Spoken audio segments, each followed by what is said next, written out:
You are going to listen to a conversation between two people, a customer and a representative of a company which rents cars. There are three alternative answers, A, B, and C, for each question. Decide which alternative is the most suitable answer and circle the appropriate letter. First, you have some time to look at questions 1 to 6.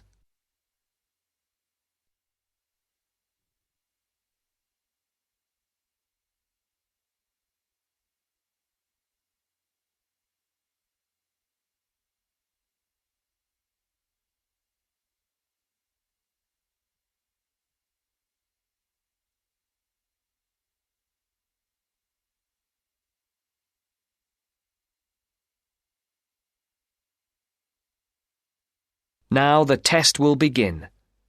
Remember, you will hear the recording only once, so answer the questions as you listen. Now listen to the first part of the conversation and answer questions 1 to 6. Thank you for calling Carline. So that we can best help you, can you please press the star button on your phone now? Thank you. Now choose one of the following 4 options by pressing the buttons on your telephone. Press 1 if you would like to make a car reservation. Press 2 if you would like to talk to someone about a car reservation. Press 3 if you would... Please hold while we put you through to one of our assistants.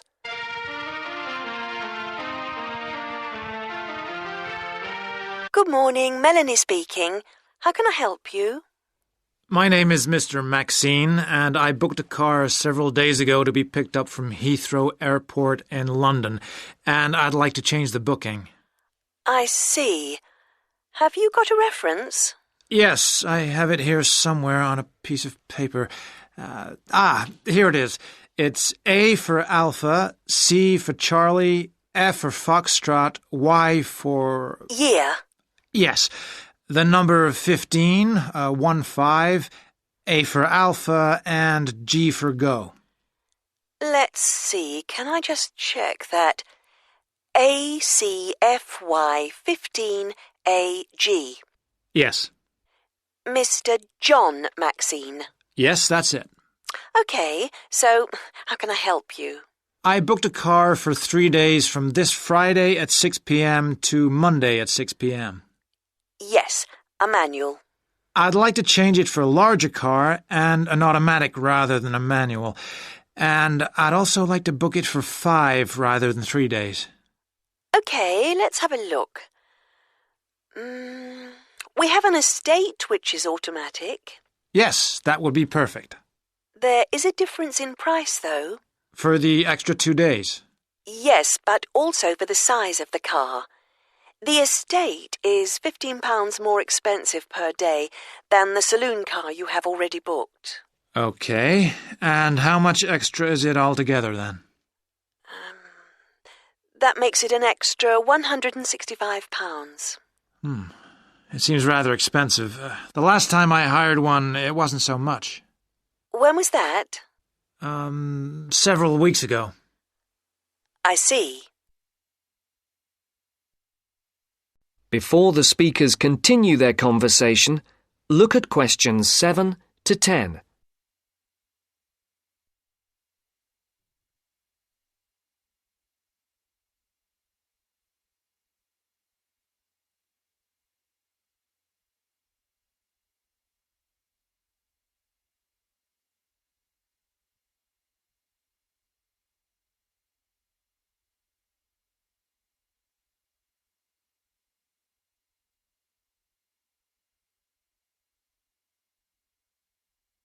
As you listen to the rest of the dialogue, complete the numbered spaces 7 to 10. Write no more than 2 words or a number for each space. Well, it's basically because the rates change daily according to the cars available. The estate is the last automatic we have for hire for that period. We have a manual estate which is cheaper, if that would help. No, it has to be an automatic. OK. Shall I debit your card for the extra £165? Is it possible for me to pay the extra in cash when I pick up the car at the airport? I'm afraid that isn't possible, as there are no facilities for handling cash at that time of the day. That seems odd. It's because the money can't be banked in the evening, and for security reasons, no cash is held on the premises. OK, you can debit my card. You'll have to give the number to me again. Isn't it logged on the screen? For security reasons, it doesn't come up on the screen when we look at the booking. Any changes, and it has to be entered again. I see. It's 3-4-4-5-9-9-1. 3-4-4-5-9-9-1. 4425 4425 7750. 7750. OK, that has now been authorised. Shall we send the receipt to your Park Vale address? Yes, number 40. Is there anything else I can help you with, Mr. Maxine? No, nothing else, thank you. Have a nice trip. Thank you. Goodbye. That's the end of section 1. You now have half a minute to check your answers.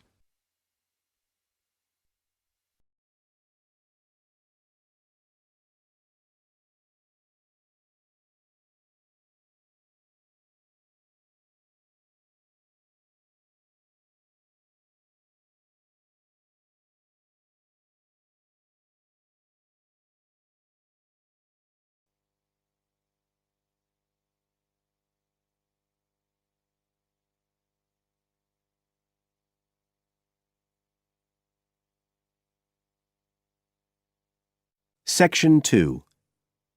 You will hear Joanne describing her home city of Darwin in Australia to a man called Rob, who hopes to go there.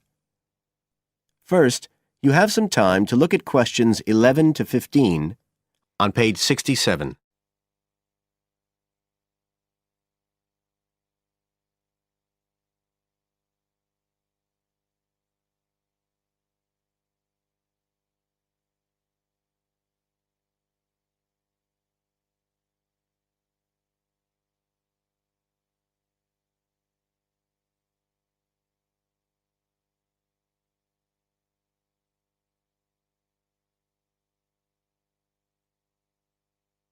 Now listen carefully and answer questions 11 to 15.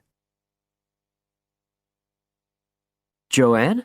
Hi, you must be Rob. Nice to meet you.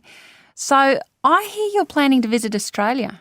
Yeah, and I really wanted to talk to you because I was thinking of spending some time in Darwin, and my sister told me you're from there. That's right.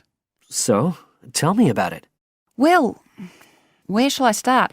Well, Darwin's in what they call the top end because it's right up at the northern end of Australia, and it's quite different from the rest of Australia in terms of cultural influences. In fact, it's nearer to Jakarta in Indonesia than it is to Sydney, so you get a very strong Asian influence there. That means we get lots of tourists. People from other parts of Australia are attracted by this sort of international cosmopolitan image. And as well as that, we've got the same laid-back atmosphere you get all over Australia, probably more so, if anything, because of the climate. But what a lot of the tourists don't realise until they get there is that the city's also got a very young population. The average age is just 29, and this makes the whole place very buzzy. Some people think that there might not be that much going on as far as art and music and dancing and so on are concerned because it's so remote. I mean, we don't really get things like theatre and opera in the same way as cities down in the south like Sydney, for example, because of the transport expenses. But in fact, what happens is that we just do it ourselves. Lots of people play music, classical as well as pop, and there are things like artists groups and writers groups and dance classes. Everyone does something. We don't just sit and watch other people. You said it's very international? Yeah, they say there's over 70 different nationalities in Darwin. For instance, there's been a Chinese population there for over 100 years. We've even got a Chinese temple. It was built way back in 1887, but when a very bad storm, a cyclone in fact, hit Darwin in the 1970s, it was almost completely destroyed. The only parts of the temple that survived were part of the altars and the stone lions. But after the storm, they reconstructed it using modern materials. It's still used as a religious centre today, but it's open to tourists too, and it's definitely worth going to see it. Oh, and as far as getting around goes, you'll see places that advertise bicycles for hire, but I wouldn't recommend it. A lot of the year it's just so hot and humid. Some tourists think it'll be fine because there's not much in the way of hills and the traffic's quite light compared with some places, but believe me, you're better off with public transport. It's fine and not expensive. Or you can hire a car, but it's not really worth it. What's the swimming like? Well, there are some good beaches, but the trouble is that there's this nasty creature called the box jellyfish, and if it stings you, you're in bad trouble. So you have to be very careful most of the year, especially in the winter months. You can wear a lycra suit to cover your arms and legs, but I wouldn't like to risk it even so, personally. And there are the saltwater crocodiles too. I mean, I don't want to put you off. There are protected swimming areas netted off where you'll be safe from jellyfish and crocs, or there are the public swimming pools. They're fine, of course.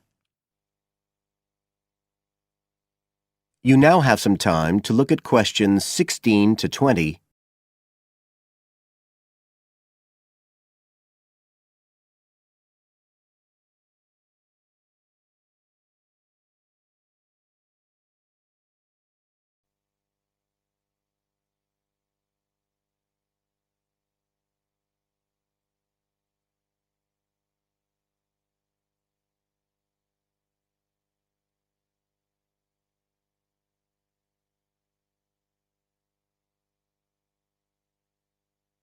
Now listen and answer questions 16 to 20. So, which places would you specially recommend? Well, one of the most popular attractions is called Aquascene. What happens is every day at high tide, hundreds of fish come in from the sea, all different sorts, including some really big deep sea fish. And some of them will even take food from your hand. It's right in the middle of town at the end of the esplanade. It's not free. I think you have to pay about $5, but it's definitely something you have to experience. Then, of course, Darwin has a great range of food. Being such a cosmopolitan place, and if you don't have lots to spend, the best place to go is to Smith Street Mall, where they have stalls selling stuff to eat. There's all sorts of different things, including Southeast Asian dishes, which I really like.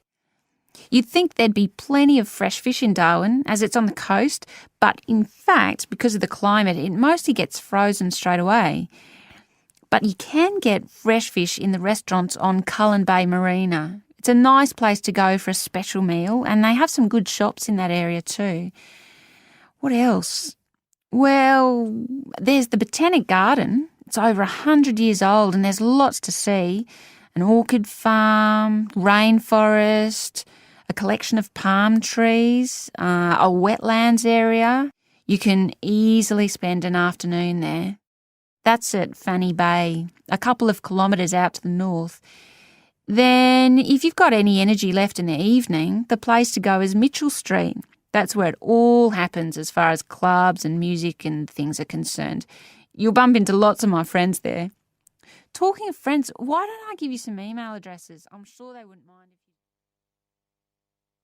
That is the end of Section 2. You now have half a minute to check your answers.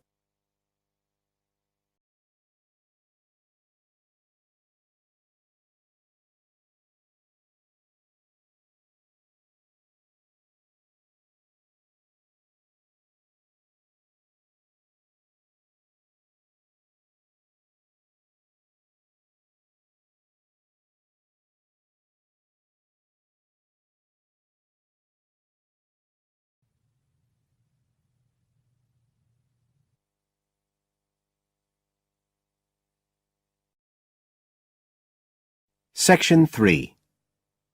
You will hear part of an interview between Dr. Hilsden, a member of staff on a fashion design course, and a student, Julia, who is applying to do the course.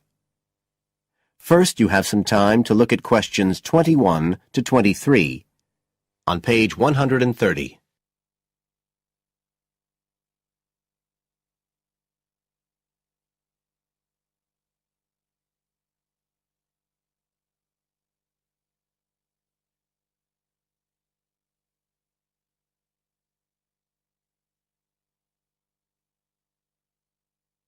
Now listen carefully and answer questions 21 to 23. Right, Julia. So, from your CV and portfolio, and what you've already told me, you seem to be very much the sort of person we're looking for on the postgraduate course. So tell me, you finished your fashion design course in London 4 years ago. Did you think of carrying straight on and doing a higher degree at the time? Yes, but there were financial pressures.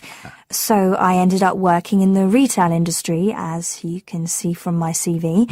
And actually, it was a very useful experience. In what way? Well, I was lucky to get the job with Fashion Now. They're a big store. And one of my priorities was to get as much experience as possible in different areas. So that was good because I had the chance to work in lots of different departments.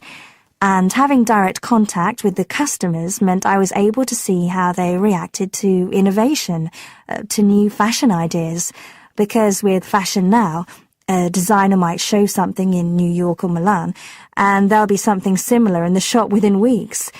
So that was probably the most useful thing for me. Right. And so what's made you decide to do a postgraduate course now?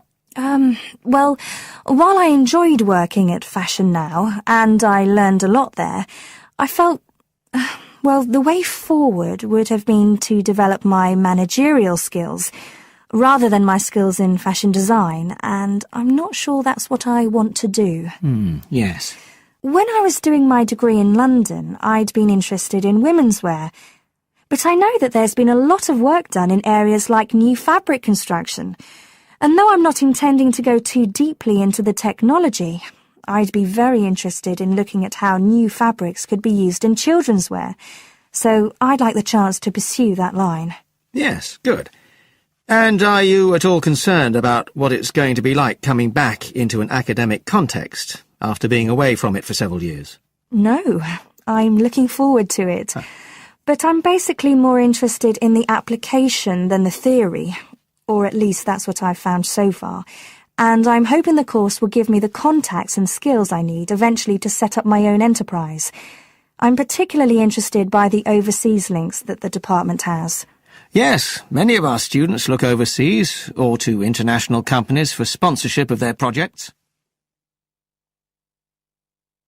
You now have some time to look at questions 24 to 30.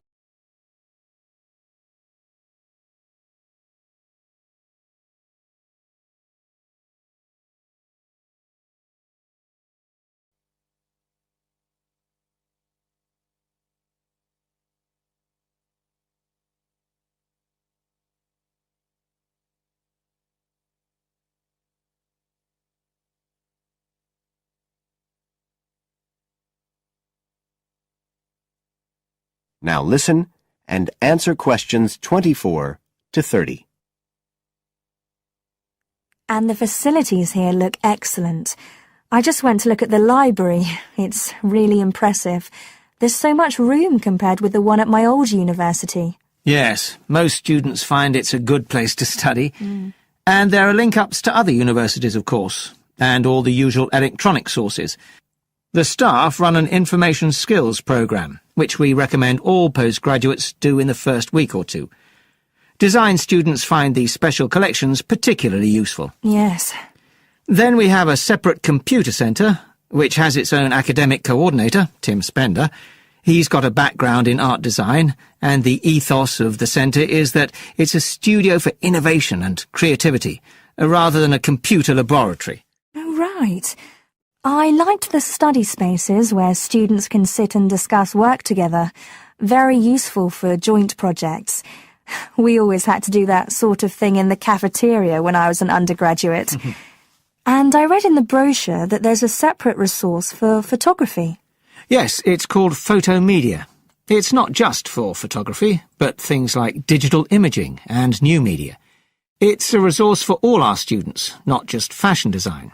And we encourage students to work there, producing work that crosses disciplinary boundaries. It's well used. In fact, it's doubled in size since it was set up 3 years ago. And we also have an offshoot from that, which is called time-based media. This is for students who want to develop their ideas in the area of the moving image or sound. That's in a new building that was specially built for it just last year. But there are plans to expand it, as the present facilities are overstretched already. Right. Now, is there anything you'd like to ask about the course itself? I know it's a combination of taught modules and a specialist project, but how does assessment fit in? Well, as you'd expect on a course of this nature, it's an ongoing process. The degree course has 4 stages, and there are what we call progress reviews at the end of each of the first 3. Then the final assessment is based on your project. You have to produce a report, which is a critical reflection on your work. And is there some sort of fashion show? There's an exhibition. The projects aren't all focused on clothes as such. Some are more experimental, so that seems more appropriate. We ask representatives of fashion companies along, and it's usually well attended. Right. And another thing I wanted to ask. That is the end of Section 3. You now have half a minute to check your answers.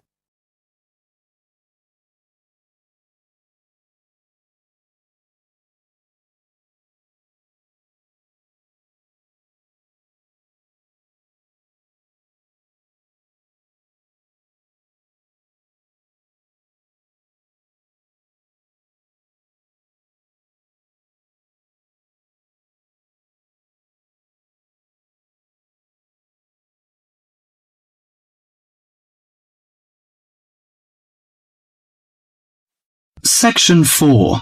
In this section, you will hear a lecture on the research on teen brain. Now you have half a minute to read the questions 31 to 40.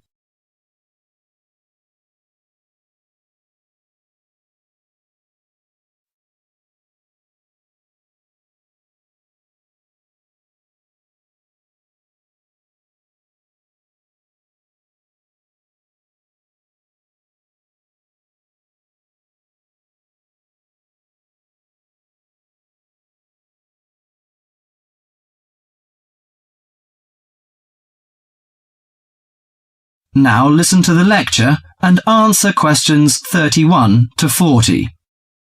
Today our guest is Joseph Parks, Medical Director for the Botany Department of Mental Health. He's going to give a lecture about the research on teenage brain. Good morning, everyone. Today I'm going to introduce the new research about adolescent mind, the teenage brain. How much do you know about that? Do you believe in brain scanning? Do you think we can judge whether a teen is normal or mentally ill? Or it's just another immature test? The new research shows a teen brain is in the middle of disordered changes. Those changes, scientists now believe, are so significant that they may reveal the mysteries of mental illness, explaining why some teens commit suicide, why others harm their classmates, and why some emerge later in life with mental disorders. The research looks forward to a day when teens could be tested for suicidal depression as easily as they are for heart disease. But there are signs that society and parents in particular would reject such a tool. Many parents question the validity of a mental health diagnosis. They fear that their children will be falsely tagged with a mark that he or she is abnormal. At the center of the debate is the teen brain, its confusing architecture and the difficult question of what's typical in a teen and what's not. Under the old thinking, the adolescent brain was fully formed, needing only to be filled with facts, figures, and experiences to become an adult mind. At the same time, many people rejected the idea that young people were even capable of developing mental illnesses. However, the new research shows a teenage brain is an organ in transition. It has an unstable and vulnerable composition. The evolving teenage brain clearly isn't adult-like until the early 20s. If teens act young and stupid, it may be because brain areas that govern rational thought are not mature yet. All that is fine when the brain develops normally. But if the teen brain fails to successfully reinvent itself as an adult brain, mental illness may happen. Researchers increasingly believe if that process stops for some reason, teens are likely to develop mental illness. Early warning signs might be disregarded, as adults may think them the typical teen behaviors. Perhaps the chief hope of the new research is that it could make a difference for teenagers suffering from mental disorder and major depression.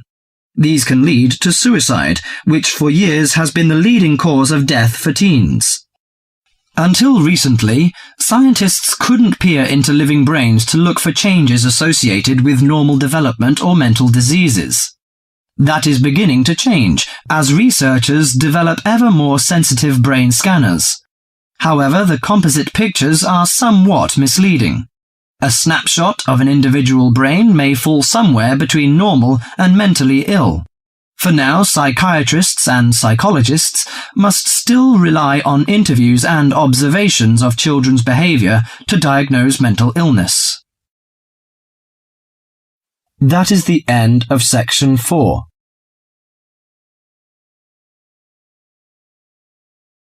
You now have half a minute to check your answers.